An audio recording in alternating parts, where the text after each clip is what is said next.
Les grandes contradictions. Les grandes contradictions, une émission de décryptage de l'actualité nationale et internationale avec Shamsdine Badaro, Gaspard Adamossi et Achille Rousseau. Les grandes contradictions, c'est tous les vendredis sur Guérite TV Monde. Vendredi 13 janvier 2022, amis internautes de Guérite TV Monde, bonsoir et bienvenue dans votre émission Les Grandes Contradictions. Gaspard Adamossi, bonsoir. Bonsoir, Shamsdine Badaro.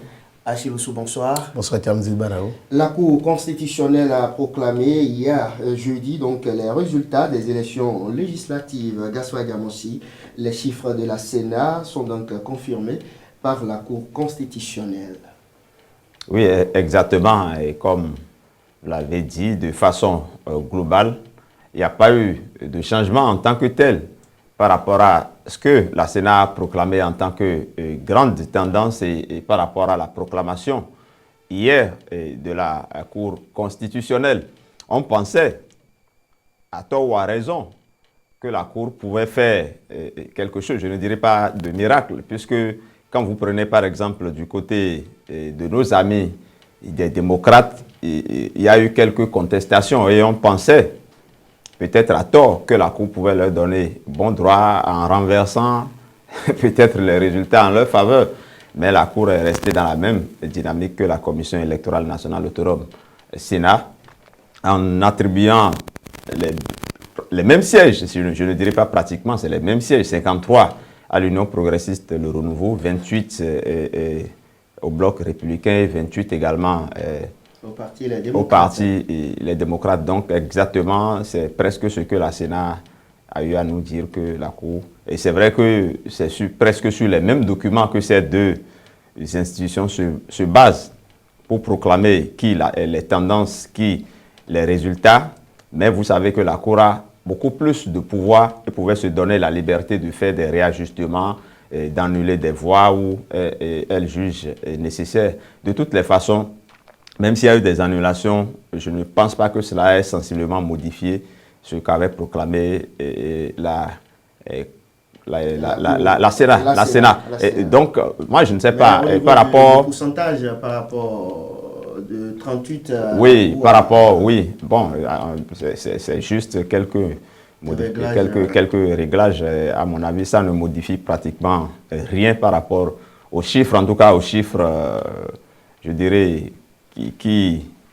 aux vrais chiffres, aux chiffres qui ont du sens pour les Béninois. Bon, quand vous dites taux de participation, ça n'influence pas les 53 de l'Union progressiste de Renouveau, ni les 28 des deux autres partis. Merci Gaspard Adamossi. Achille Rousseau, le bloc républicain a obtenu 28 députés, 28 sièges.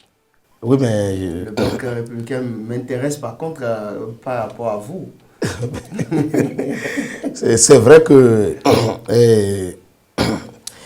à la sortie de ces élections... Ça va, ça peut aller, ça va. Ça va. Parce que votre langue n'est pas du tout déliée là. Hein. Ça ira. Je disais que on pouvait croire, selon le déroulement des campagnes, et la présence remarquable des candidats du Parti Bloc républicain sur le terrain, on pourrait penser qu'à l'arrivée, que le parti s'en sortirait avec beaucoup de sièges.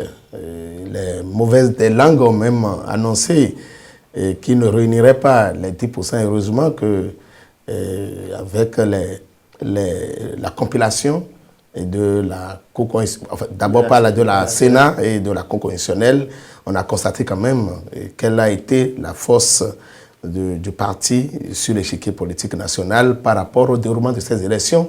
C'est tant mieux que le Bloc républicain arrive à confirmer encore sa position de deuxième force politique sur l'échiquier politique national.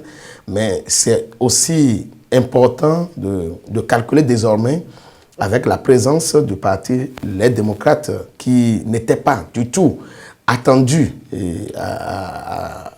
là, et qui a bousculé sérieusement les calculs, qui a bousculé les pronostics.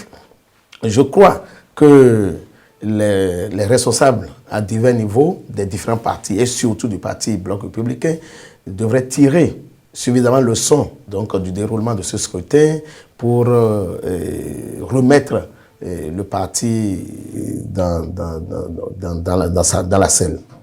Merci à vous, Achimchou. Je reste toujours avec vous.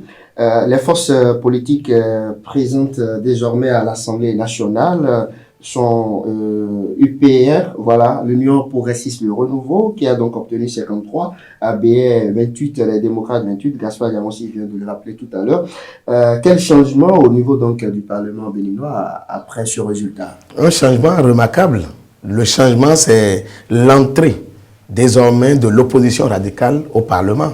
C'est ce qui est d'abord à saluer parce que par rapport à la 8e législature, on avait dénoncé une certaine monotonie.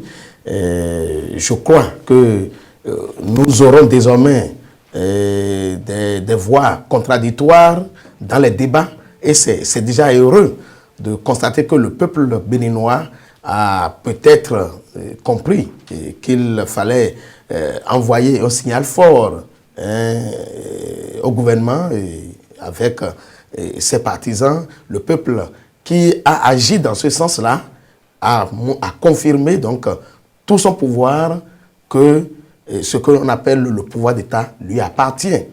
Et les institutions aussi qui ont joué leur rôle, je voudrais parler de la Sénat et de la Cour constitutionnelle qui ont confirmé donc que l'opposition radicale a pu lever un certain nombre de sièges et sera présente donc dans cette arène pour les débats concernant la vie politique et les différentes préoccupations qui relèvent du pouvoir donc du Parlement. Il faut aussi dire que l'autre remarque qu'on ne peut pas passer sous silence, c'est que désormais, qu'on le veuille ou non, les partis qui se réclament de la mouvance ont été titillés sérieusement dans leur fief et par rapport à leur position. Le parti, les démocrates, a montré qu'on peut désormais dire que le président de la République n'a pas toute la coudée qu'il avait pour gérer le pays et doit compter désormais avec cette voix, cette nouvelle voix qui va sonner à l'Assemblée nationale et ce sera peut-être tant mieux pour le développement de notre pays. Gaspard Diamossi, un changement au Parlement avec l'arrivée du parti des députés, du parti Les Démocrates. Oui, il y a changement à coup sûr. Déjà même, quand on regarde les couleurs, parce qu'avant on parlait de Parlement monocolore, bon, même s'il y avait deux couleurs, il y avait le vert du Bloc républicain et le jaune de l'Union progressiste. Au moins, à cela, on peut y ajouter, bon, l'arc-en-ciel du PRD et les couleurs de l'aide démocrate. Donc, au moins, il y a déjà plusieurs couleurs au niveau de ce Parlement-là.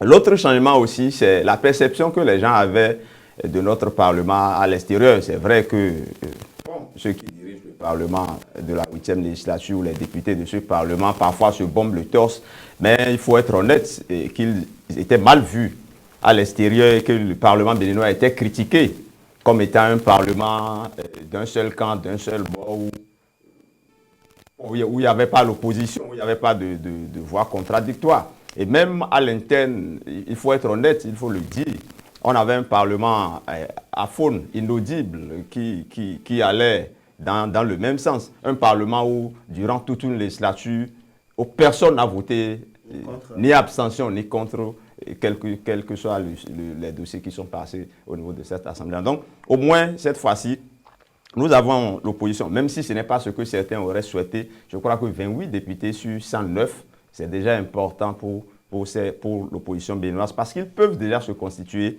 en groupe parlementaire, ils peuvent déjà être représentés au niveau de la conférence des présidents, et ils peuvent être dans les bureaux et des commissions.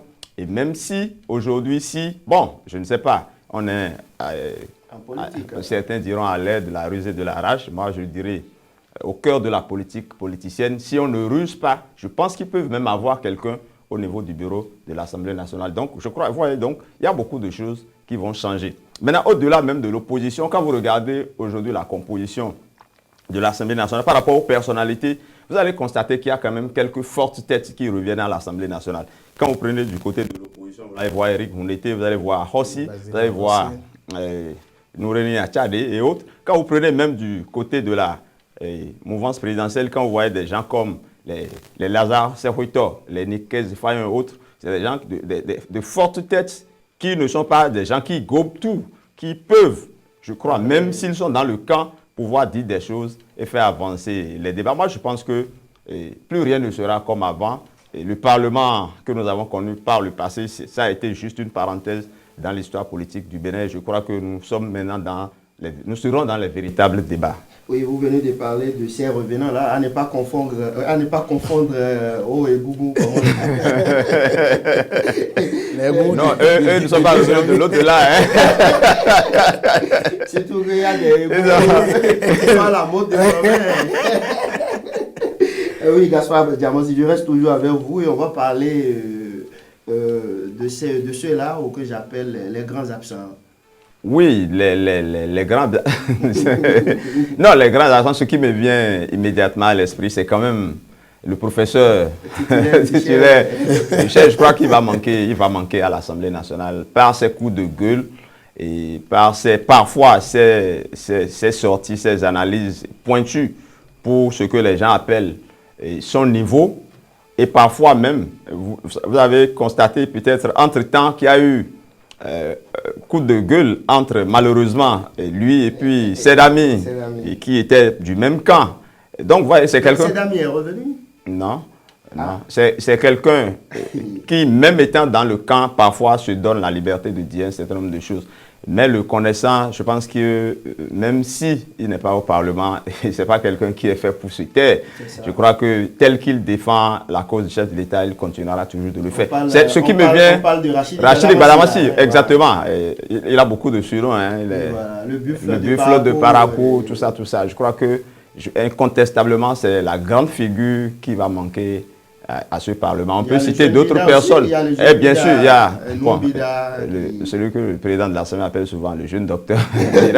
il y a les deux questeurs, curieusement, qui ne reviennent plus. Il y a Boniface et il y a Ouettomain, le premier questeur qui, lui, a échoué.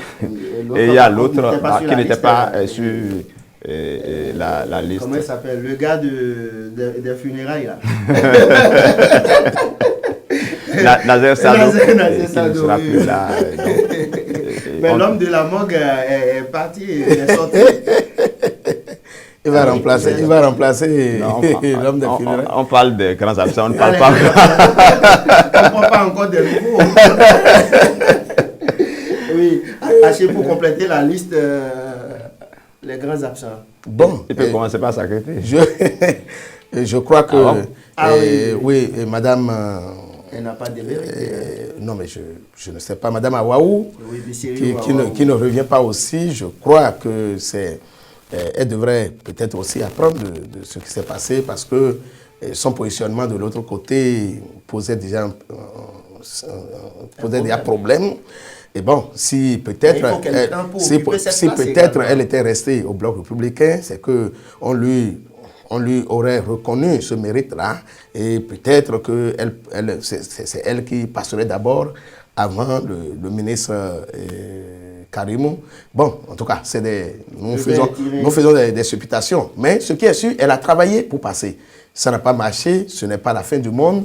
Elle reviendra, mais qu'on le veuille ou non, c'est une absence que nous remarquons au niveau de la nouvelle Assemblée nationale.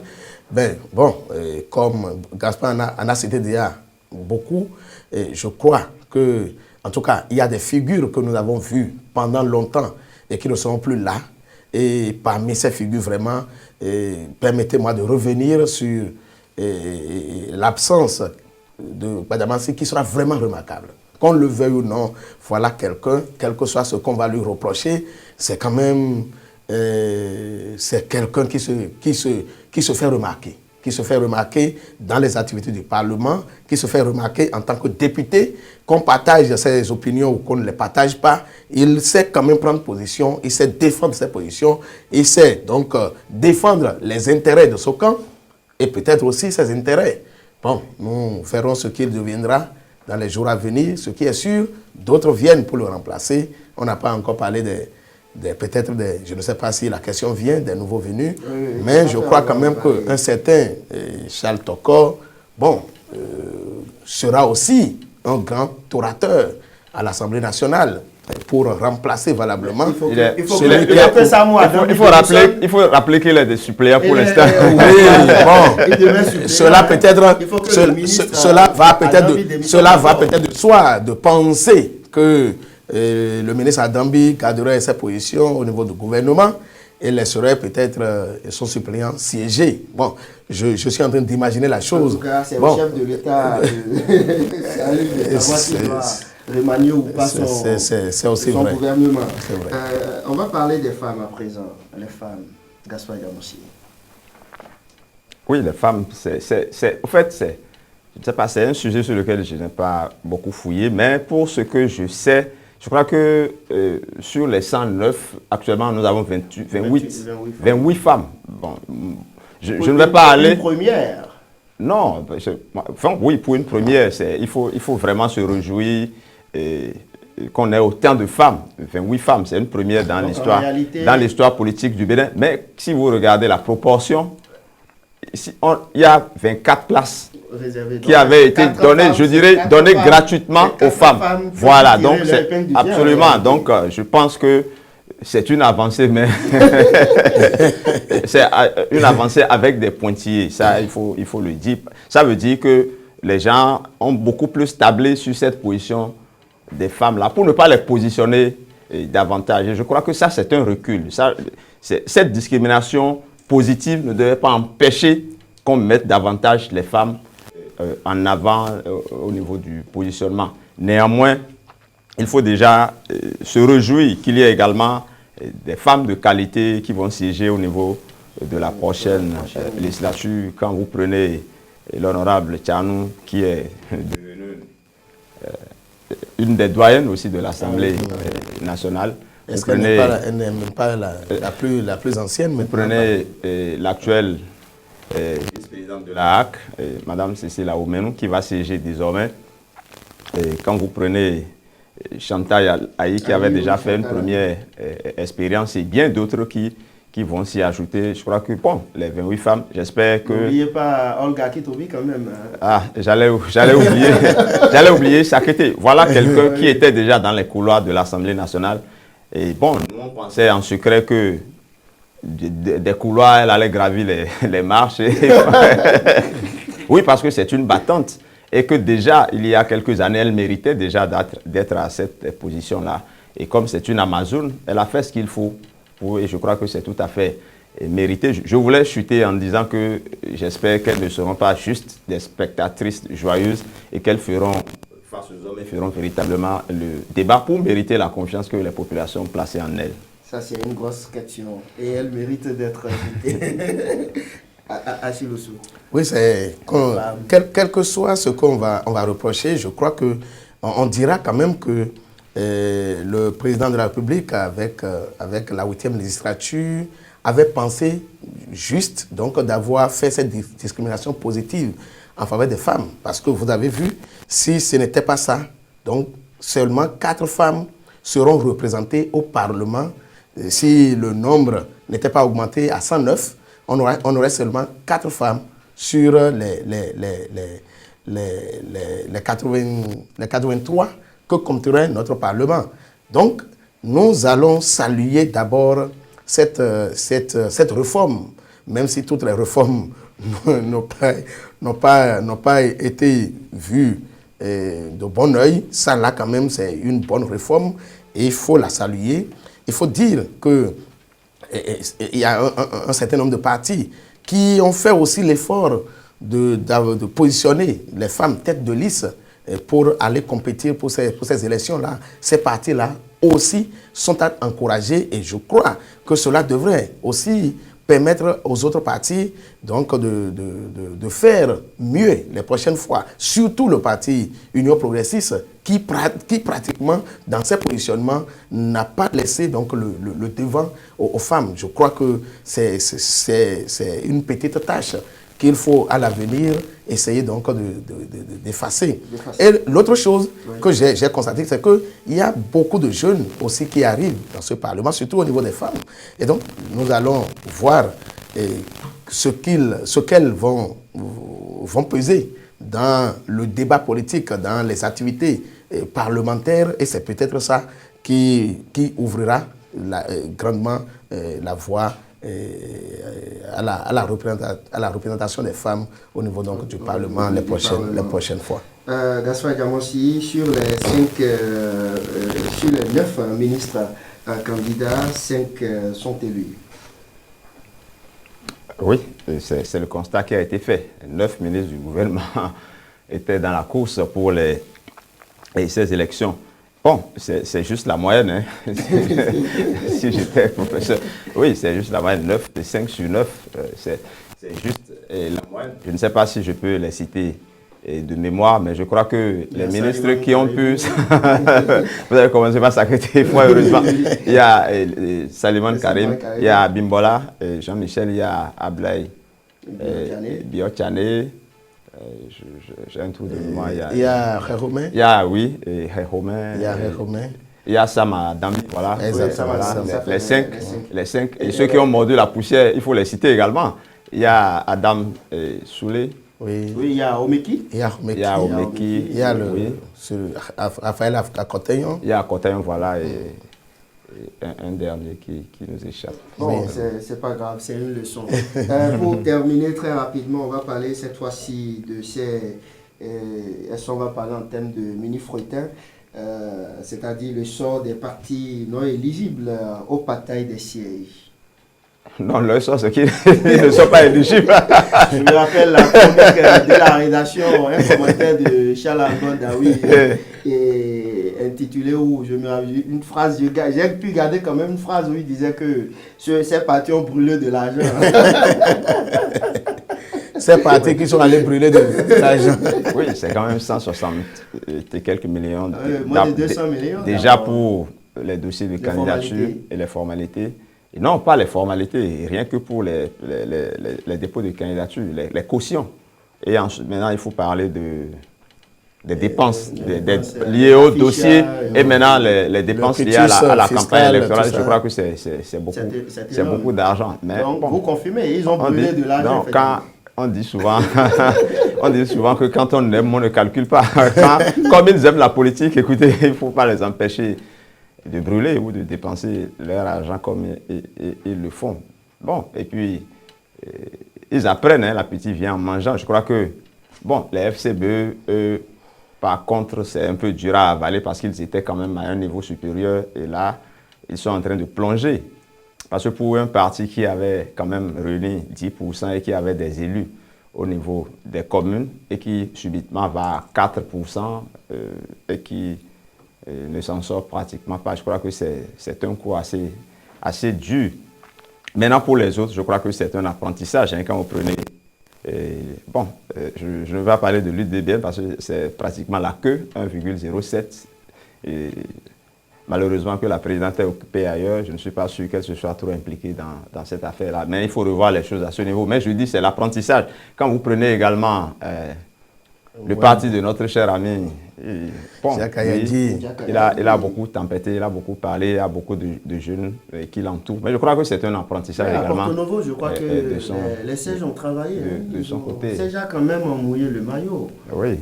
Quand même mouillé le maillot. Bon, je ne sais pas de mémoire d'homme quel a été le nombre de voix qu'ils ont pu obtenir, mais je sais quand même que au plan national, ça fait 52 000. Oui, ça fait 2%. 56 000. Voilà. Donc, oui, je parlais de la 19e circonscription électorale de façon plus particulière, mais il faut quand même dire que c'est déjà un mérite d'avoir pris part à une compétition d'une telle envergure et d'avoir osé s'affronter à des forces comme l'UPR, et le BR, et surtout les démocrates qui sont venus perturber vraiment les calculs de départ. Et donc, je crois que les prochaines fois, peut-être, ils tireront aussi, eux aussi, leçon de ce qui s'est passé pour mieux s'aguerrir, hein, afin donc de se faire peut-être aussi de lever tout au moins un siège à l'Assemblée nationale. Mais il y a quelque chose que je voudrais aussi m'atteler, surtout par rapport au parti FCBE, c'est que je crois qu'avec les résultats et les nouvelles présences des forces politiques sur l'échiquier, je crois que FCBE doit perdre son titre de chef de file de l'opposition qui revient désormais à Eric Ndete. Et je crois aussi que ça là, la mouvance devrait compter avec, parce que avec un instrument comme ça, je crois que le parti, les démocrates, trouverait encore plus de moyens pour taper fort. On disait qu'ils n'ont pas de moyens, mais là, maintenant, ils sont éligibles au partage du financement, de l'accompagnement aux partis politiques. Avec Paul Moupé, l'opposition modérée, il criait qu'il n'a pas eu de moyens pour fonctionner. Est-ce que avec l'opposition radicale, trouverait des moyens pour Vous savez, les Eric Ndete ont peut-être l'avantage, hein, de la communication. Ils savent communiquer, ils savent crier, ils savent se victimiser. Et je crois que c'est peut-être avec cet outil-là qu'ils chercheront à affaiblir davantage le pouvoir et à l'amener à lâcher prise. Bon, nous attendons quand même de voir ce que ça sera dans la réalité. Gassoua Diamansi, nous sommes pratiquement à la fin.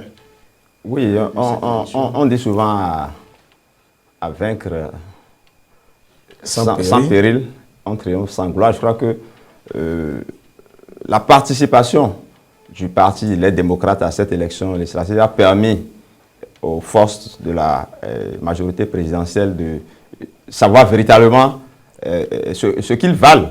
Je crois que, quoi qu'on dise aujourd'hui par rapport aux résultats que nous avons eus, je crois que ces partis ont été sérieusement bousculés.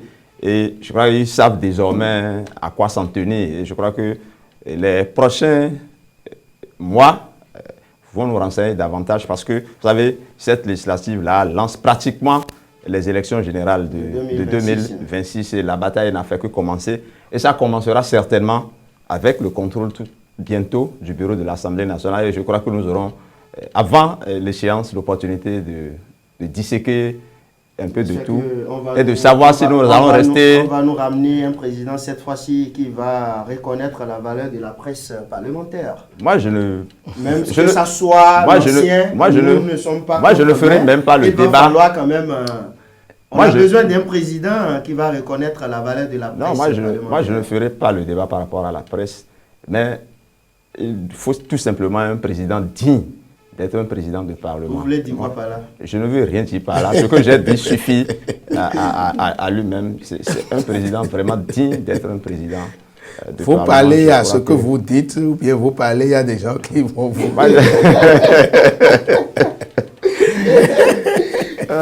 Il faut que l'animateur principal, si je ne comprends pas quelque chose, j'imagine ceux qui nous regardent. Non, j'ai commencé à l'entame de l'émission par dire aujourd'hui que ce Parlement-là, à l'extérieur, le Parlement de la 9e législature sera plus représentatif et ne sera pas un Parlement qui fera la risée du Bénin. Donc, il va de soi qu'il ne faut pas que le bureau qui sera élu aussi soit un bureau qui sera la risée du pays. Il faut que ce soit un bureau à la hauteur. Parce qu'aujourd'hui, les enjeux des législatives de 2023, ce n'est pas les enjeux d'un Parlement à une seule couleur où il n'y avait pratiquement pas d'opposition, il n'y avait pratiquement pas de débat contradictoire. Je pense que ceux qui auront la mission de diriger le prochain Parlement doivent être des gens outillés, des gens qui ont vraiment de la poigne. Sinon, les choses vont aller dans tous les sens. De toutes les façons, je ne donne de leçons à personne, mais nous sommes là juste pour constater et analyser. Merci à vous, Gassoua Diamansi. Ou bien vous avez quelque chose à dire? Je pense que ça va. Sinon, ceux qui ont fait l'actualité. Sinon, je dirais quelque chose de trop. Je m'en arrête. Achille Osso. Oui, c'est vrai que ce plateau a été occupé entièrement par les questions électorales, bon, c'est l'actualité oblige, du moment et nous allons certainement la semaine prochaine revenir encore davantage sur ça parce que là, les dispositions sont en train d'être prises pour que la 9e législature soit installée et nous allons voir aussi quelle est la suite. J'allais dire que la Cour constitutionnelle va réserver aux différents recours que les partis vont déposer à son niveau pour étude et pour éventuellement apporter des modifications à ce qui a été fait. Ce qui est sûr, comme nous l'avons dit, c'est l'actualité du moment. Nous allons continuer à suivre pour informer encore davantage nos amis qui nous suivent. Merci à vous, Achille Gaspard Diamonsi, merci. Merci à vous qui nous regardez chaque vendredi. Cette émission a été préparée par l'ensemble de la rédaction. Merci à vous et à vendredi prochain. Une émission de décryptage de l'actualité nationale et internationale avec Shamsdine Bada. Les grandes contradictions. Les grandes contradictions. Une émission de décryptage de l'actualité nationale et internationale avec Shamsdine Badaro, Gaspard Diamonsi et Achille Wusso. Les grandes contradictions, c'est tous les vendredis sur Guérite TV Monde.